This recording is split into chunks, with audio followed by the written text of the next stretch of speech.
Ya, perombakan di akhir masa jabatan di awal pekan dilakukannya oleh Presiden Joko Widodo pemirsa hari ini. Nah, kita akan membahasnya bersama dengan narasumber yang sudah hadir malam hari ini bergabung bersama kami di Apa Kabar Indonesia Malam. Ada Bang Kodari dan juga Bang Henry Satrio, para pengamat politik kita. Selamat malam, abang-abang, bapak-bapak semuanya. Selamat malam ya, sehat ya. Tapi sebelum kita berbincang, kami hadirkan dulu informasi untuk Anda pemirsa.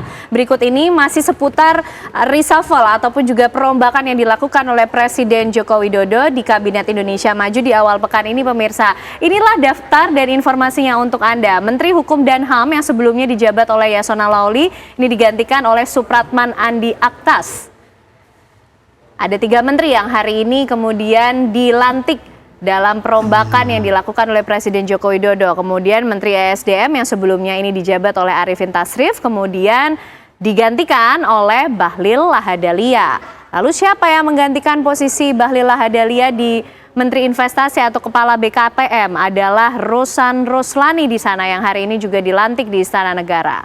3 menteri posisinya sudah dirubah. Lalu ada pula wakil menteri yang dilantik beserta 3 kepala badan, yaitu Wakil Menkominfo Anggaraka Prabowo, juga ada Kepala Badan Gizi Nasional, ini termasuk baru ya, Dadan Hindayana, dan juga baru lagi nih pemirsa, Kepala Kantor Komunikasi Kepresidenan Hasan Nasbi, serta Kepala BPOM ini digantikan oleh Taruna Ikra.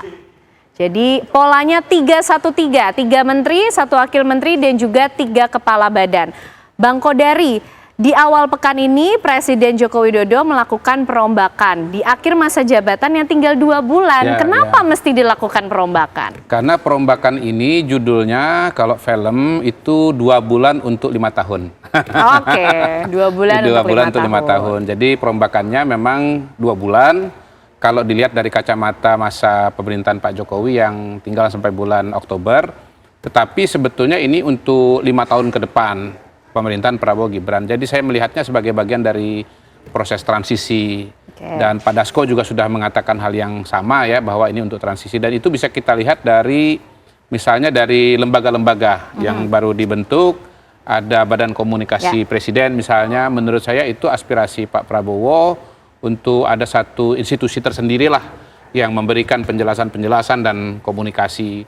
Selama ini kan ada 2 jenis pola. Kalau saya amatin ada jubir zaman Pak SBY misalnya, atau zaman Pak Jokowi tidak ada jubir, diberikan keterangan oleh mungkin staf di Seknek misalnya. Nah kali ini dibuat satu lembaga khusus. Kemudian Badan Gizi Nasional ya itu pasti untuk melaksanakan program besarnya Pak Prabowo, yaitu makan bergizi gratis. Jadi saya lihat ini kegiatan akan dilaksanakan secepatnya setelah Pak Prabowo dilantik, karena itu perlu lembaga. Nah mungkin perlu waktu ya untuk menyiapkan lembaga, apalagi ini kita bicara kegiatan seluruh Indonesia luas sekali, jumlah anak sekolah, nanti jumlah ibu hamil yang diberikan makanan juga sangat banyak sekali, karena itu perlu waktu untuk membangun institusinya.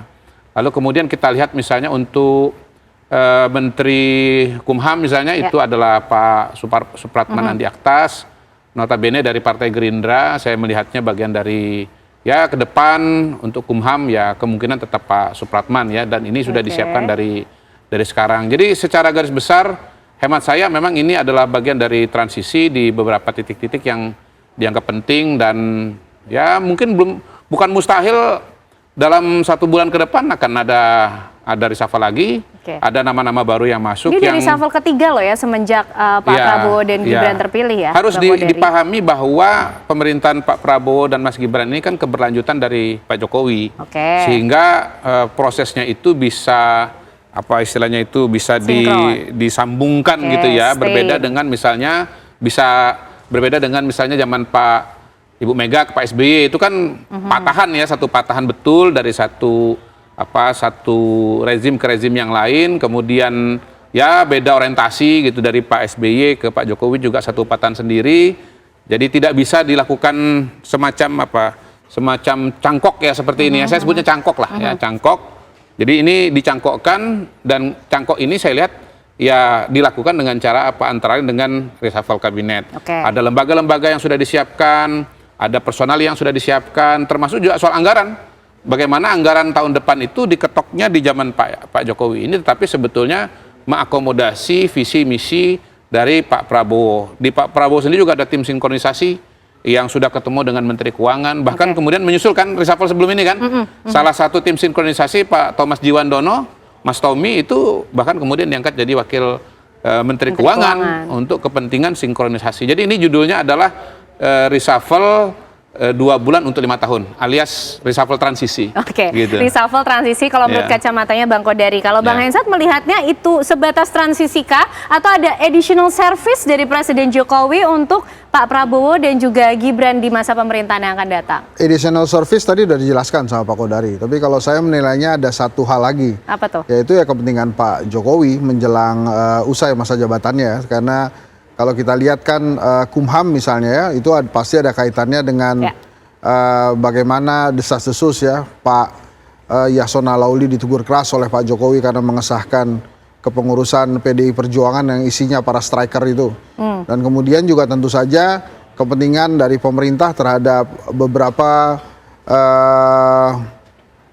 pelaksanaan keputusan tertinggi dari partai ya. Ada yang Munas, ada yang Raker, ada yang Muktamar yang dilaksanakan sebelum pilkada. Nah itu kan pendaftaran pilkada adalah kepentingan Pak Jokowi untuk menentukan siapa yang kira-kira bisa berlaga atau tidak. Jadi kalau menurut saya beyond transisi ya, tapi juga ada bagaimana Pak Jokowi mempersiapkan dirinya pasca tidak lagi menjadi presiden. Tentunya salah satunya adalah mencoba menservis Pak Prabowo sejak awal. Tapi apakah kemudian badan-badan ini masih ada atau orang-orangnya masih tetap sama, ya time will tell. Bisa saja Pak Prabowo kemudian memiliki preferensi baru, preferensi yang lain gitu. Misalnya bisa saja kan Hasan Nasbi nanti digantikan oleh Kodari misalnya kan.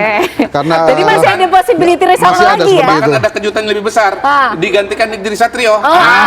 Itu dia. Siapa tahu ada badan baru lagi. Tapi yang menjadi pertanyaan berikutnya, 2 bulan tuh memang yang diekspektasikan apa sih dengan perombakan ini? Apakah betul 2 bulan itu sebenarnya untuk 5 tahun? Atau memang ada possibility juga nanti ternyata ada reshuffle lagi nih, reshuffle keempat setelah Pak Prabowo dan juga Gibran ini terpilih menjadi presiden dan wakil presiden. Kita akan membahasnya nanti untuk Anda pemirsa, usai jeda.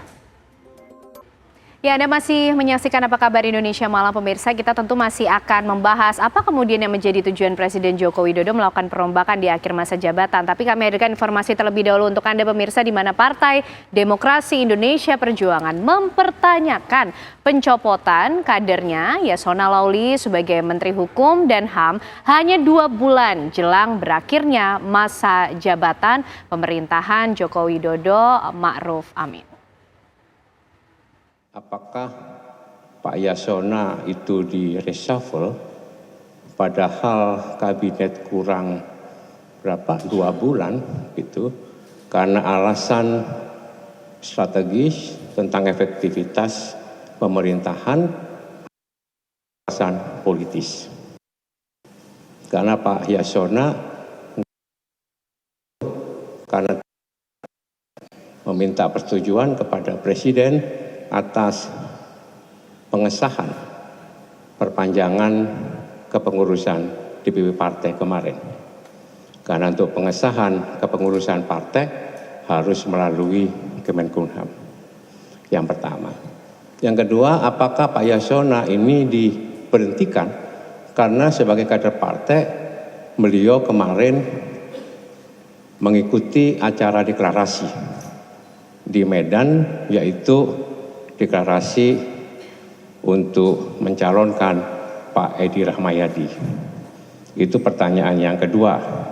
Tapi partai menganggap silakan saja, asalkan betul-betul itu dilakukan secara benar dan baik. Yang ketiga, apakah kita di dalam melakukan reshuffle kabinet itu tidak dibatasi atau tidak berpikir adanya etika pemerintahan. Umumnya kalau kita mau berhenti, umumnya yang terjadi secara etika ya, sebagai pejabat itu tidak melakukan pengambilan keputusan strategis yang nantinya akan bisa menjadi dalam tanda kutip beban bagi pemerintahan selanjutnya. Oke, Bang Kodari, ini menjadi pertanyaan dari PDI Perjuangan. Kenapa kemudian Yasona Lawli yang diganti? Karena di luar sana juga banyak sekali informasi, rumor yang beredar. Ini core-nya sebenarnya memang yang disasar sepertinya Menkumham. Karena kan pengesahan parpol-parpol di Pilkada nanti Menkumham yang akan melakukan. GR aja tuh kata saya. Gitu, oke. Lah iyalah, buktinya kan yang digantikan ada beberapa pos. Dan tadi sudah dijelaskan bahwa ada lembaga-lembaga, ada badan-badan yang juga dibentuk. Dan yang sudah pasti itu adalah soal transisi. Ya, bagaimana kemudian Pak Prabowo ditempatkan orang-orangnya untuk learning by doing dalam proses ini. Nah, mengenai mengenai pertanyaan tadi, menurut saya kayaknya kali ini dengan segala hormat Pak Jarod Saiful itu bablas ya mempertanyakan pergantian menteri, karena itu kan jelas-jelas merupakan hak prerogatif presiden. Jadi jelas-jelas merupakan prerogatif presiden. Jadi apapun keputusannya sebetulnya ya sudah diterima, jangan dikait-kaitkan dengan soal susunan kepengurusan atau kemudian hadir pada acara pilkada dan seterusnya. Nah, yang ketiga kalau dari saya, kalau misalnya Pak Jarod mengatakan bahwa kalau di akhir masa jabatan jangan melakukan pergantian, kayaknya beliau ini kader lama atau kader baru di PDI Perjuangan. Ibu Mega tahun 2004 itu waktu masih presiden dan menjelang turun dari jabatannya itu mengganti ini loh, menunjuk Panglima TNI ya, yang kemudian tidak jadi. Pak siapa namanya? Ria Mizar Triakudu, yang begitu Pak SBY jadi presiden tidak dilanjutkan prosesnya. Jadi Pak Jarod ini pertanyaannya kader lama atau kader baru. Dan yang terakhir nih, ini saya yang mau tegas-tegasan aja. Justru seharusnya PDI Perjuangan itu nggak ada lagi menterinya di situ, nggak usah nunggu di reshuffle, tarik aja.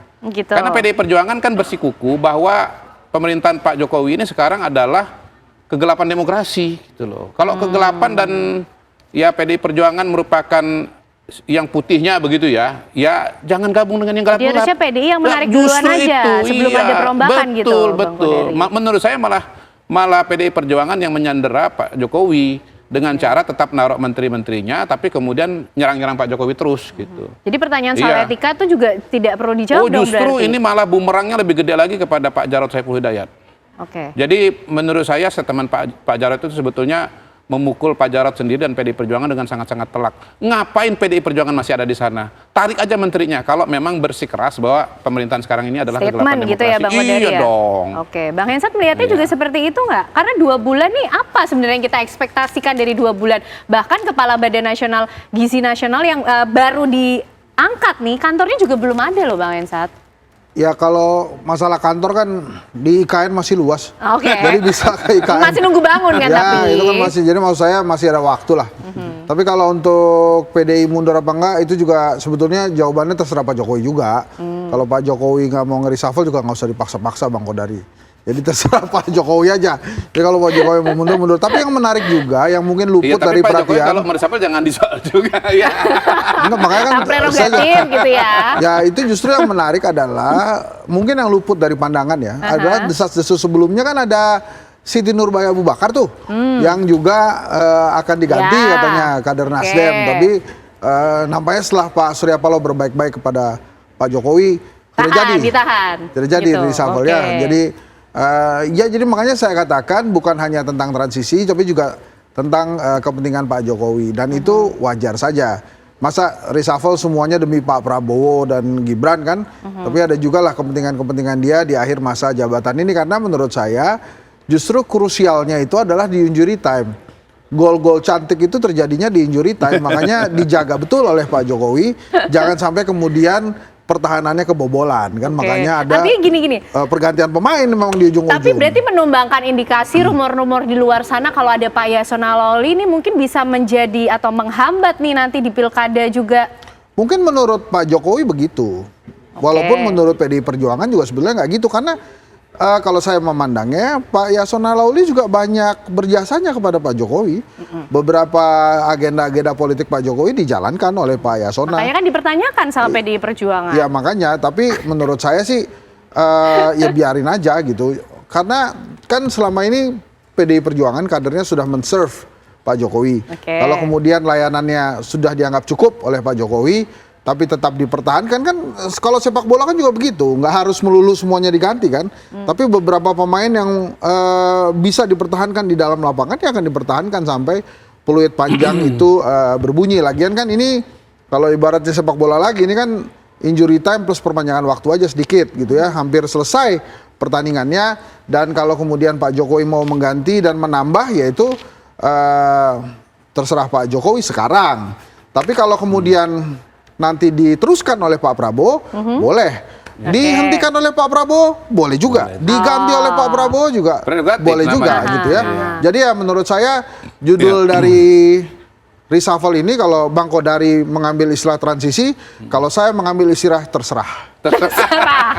Gini, yang disampaikan oleh Bang Hensat itu bisa terjadi dan sangat mungkin terjadi kalau misalnya PDI Perjuangan bergabung dengan koalisinya Pak Prabowo. Tetapi kan sampai hari ini kita tidak melihat tanda-tanda itu. Kabarnya nih saya dengar udah 1,5 tahun atau 2 tahun Pak Prabowo itu minta waktu ketemu dengan Bu Mega, tidak diberikan waktu misalnya. Dengan Pak Jokowi yang notabene adalah tandemannya Pak Prabowo pada hari ini nggak mau ketemu juga. Jadi bagaimana mau dilanjutkan? Saya kira jawabannya kalau memang mau bergabung pasti dilanjutkan. Karena nggak mau gabung, ngapain tunggu lama-lama? Mending aja ya sudah, lebih baik diganti saja dengan yang memang akan meneruskan. Gitu. Mungkin itu jawabannya untuk PDI Perjuangan. Tapi begini loh, Bang Kodari, ini kan ada juga 3 kepala badan yang dilantik ya. Yang baru itu kan Kepala Badan Gizi Nasional dan juga Kepala Kantor Komunikasi Kepresidenan. Nah, sedangkan kalau kita lihat soal komunikasi ini kayaknya sudah ada KSP, sudah ada juru bicara kepresidenan. Tadi Bang Kodari juga menyampaikan sendiri. Kenapa mesti ada lagi? Ya mungkin dirasakan komunikasi itu harus bisa lebih optimal lagi. Dan karena itu dibentuk badan khusus. Kalau dia hanya jubir, dia kan berdiri sendiri. Misalnya kayak zaman Pak SBY ada jubirnya 2 waktu itu ya, Andi Malarangeng, kemudian siapa? Yang di UI itu. Ya apa yang hubungan luar negeri itulah. Pak Fats Jalal, Bukan, ada yang bukan Menlu. Ini yang pertama. Oh. Baru yang kedua, baru yang Adrian Fasa. Itu intinya individu sendirian gitu. Nah, kemudian kalau Pak Jokowi itu mayoritas oleh Seknek gitu. Sebuah fungsi yang bergabung dalam institusi yang lain yang notabene sebetulnya pelayanan kepada kegiatan-kegiatan rumah tangga negara gitu. Nah, mungkin Pak Prabowo merasa perlu ada satu institusi yang khusus mengurus tentang komunikasi. Menurut saya ini terobosan yang bagus. Karena apa? Kepemimpinan itu salah satu fungsi terpenting adalah memberikan perspektif dan memberikan informasi. Karena itulah kemudian perspektif dan informasi itu harus dibangun secara lebih sistematis. Dan saya melihat Hasan Nasbi adalah orang yang tepat ya. Pernah jadi wartawan, praktisi komunikasi. Selama ini kita lihat juga cara menyampaikan komunikasinya bagus ya, jelas, teratur ya, komunikatif. Jadi ya saya melihat bahwa Pak Prabowo ini ingin itu lebih optimal lagi. Nah Pak Prabowo kan selama ini juga sebetulnya punya jubir kan? Siapa namanya? Siapa? Daniel Simanjuntak. Daniel Anzar Simanjuntak. Ya, Kenapa sih kok nggak lupa? Lupa. Enggak. Itu jahat nih suruh pasti lupa. Pasti ada salah ngomong. Ada sisi politiknya nih. Salah ngomong. Daniel Anzar. Pura-pura lupa. Mungkin selama ini sudah ada satu individu. Mungkin karena ini dari menteri jadi presiden, maka kemudian perlu satu lembaga gitu. Nah, barangkali Pak Prabowo akan lebih senang lagi kalau misalnya nanti di kantor komunikasi itu akan ada Bang Henry Satrio. Lebih mantap lagi itu Berarti gitu. Kan kalau dari tonnya Bang Kodari ini keinginan Pak Prabowo. Kalau Bang Hensat melihatnya ini memang untuk mengakomodir keinginannya Pak Prabowo atau lagi-lagi extra additional service dari Presiden Jokowi? Kalau menurut saya sih karena zamannya Pak Jokowi ya masih Pak Jokowi. Mungkin dia ngobrol ya. Tapi kalau kemudian kan enak juga ya Pak Prabowo, tolong saya titip anak saya ya, ini saya kasih beberapa fasilitas supaya nanti Pak Prabowo lebih mudah dalam menjalankan pemerintahan. Kan bisa juga begitu. Tapi intinya adalah yang kita harus senang ya atau bersyukur adalah ternyata memang Pak Jokowi memikirkan banyak hal untuk Pak Prabowo. Nanti kita tunggulah Pak Prabowo ini memikirkan juga banyak hal untuk Pak Jokowi. Kebingungan atau senang gitu kan kadang-kadang kan. Kalau Pak Prabowo memikirkan banyak untuk Pak Jokowi. Nah bisa juga begitu gitu. Kan kadang-kadang orang kalau dikasih tiba-tiba kan juga bingung juga. Ini apaan sih nih orang pada ngasih begini. Saya nggak butuh ini, saya nggak butuh ini gitu ya. Mungkin juga kan saat ini Bang Daniel juga lagi bertanya Nggak sama dong, Pak kalau Prabowo. gini, kalau Badan Gizi Nasional pasti jelas itu agendanya makan Pak Prabowo. siang, oke. Kemudian Menteri Kumham jelas Pak Prabowo, karena itu dari Gerindra. Wamen, Anggaraka, Prabowo. Udah belak-belakan loh Bang Odari Anggaraka ya. Prabowo itu pasti Pak Prabowo. Oke. Satu Gerindra, dua namanya sama-sama Prabowo. Oke. Ya itu kan Ya, berarti terserah. yang ditanyakan Itu yang kan lain. terserah Pak Bang Odari ya. Kalau menurut saya sih stick aja ini zamannya Pak Jokowi. Iya, iya. Maka Ya, saya terserah Pak meng-highlight, Jokowi. saya meng-highlight, saya gitu. meng-highlight. Tapi nanti kalau sudah pemerintahan Pak Prabowo kan hak prerogatifnya Tapi Pak itu juga Prabowo. menarik tadi apa yang di pura-pura lupanya Pak Odari Iya, tadi. iya. Daniel Anzal Simanjuntak di mana sekarang itu? Tunggu tanggal mainnya. Nah itulah Nah, kira-kira itu kan. nanti bisa dibahas di Tunggu lain tanggal waktu mainnya. ya. Nah, makanya menurut saya ini kan saya tadi ngasih judul terserah Pak Jokowi. Iya, iya. Kemudian Bang Kodari bilang ini masa Transisi. transisi. Iya. Nah, silakan juga Ken mau kasih judul apa boleh juga Boleh saat ini juga. gitu ya. Boleh, Apakah boleh, terinspirasi Kodari juga boleh Boleh. juga gitu. Begitu-begitulah. Kalau TV One kan Anda yang memutuskan, Enggak. pemirsa yang memutuskan. Saya nggak mau kan? kasih judul karena saya cuma mau kasih diskusi malam hari ini untuk biar masyarakat sendiri lah Yang yang pada akhirnya menilai memutuskan. apakah emang ini terserah Pak Jokowi atau memang betul untuk menyiapkan transisi. Tapi Ya. terima kasih ya Sama-sama. informasinya, penjelasannya, Ken, ya. suara hatinya juga dari Bang Kodari dan juga Bang Hensat malam hari ini bersama kami di Apa Kabar Indonesia Malam. Tapi nanti masih di sini kan karena Baik, masih siap. ada Oh, ya. lagi topik lain yang akan Ya. dibahas bersama dengan Putri Viola. Prerogatif kan aneh. Oke. Boleh. Silakan Putri Viola. Ya, Ken Ana, mengenai reshuffle yang tadi dibahas oleh Ken Ana, Bang Kodari dan juga Mas Hensat bukan satu-satunya momen penting yang terjadi pada hari ini. Hari ini juga ada hal menarik yang bisa kita kulik, yaitu deklarasi yang diumumkan oleh 12 partai yang ada di Kim Plus yang mendorong pasangan Ridwan Kamil dan Suswono untuk bisa maju mencalonkan sebagai cagup dan juga cawagup Jakarta. Bagaimana kemudian sikap berikutnya dari PDI Perjuangan dan Anies Baswedan? Kita akan bahas setelah jeda berikut ini.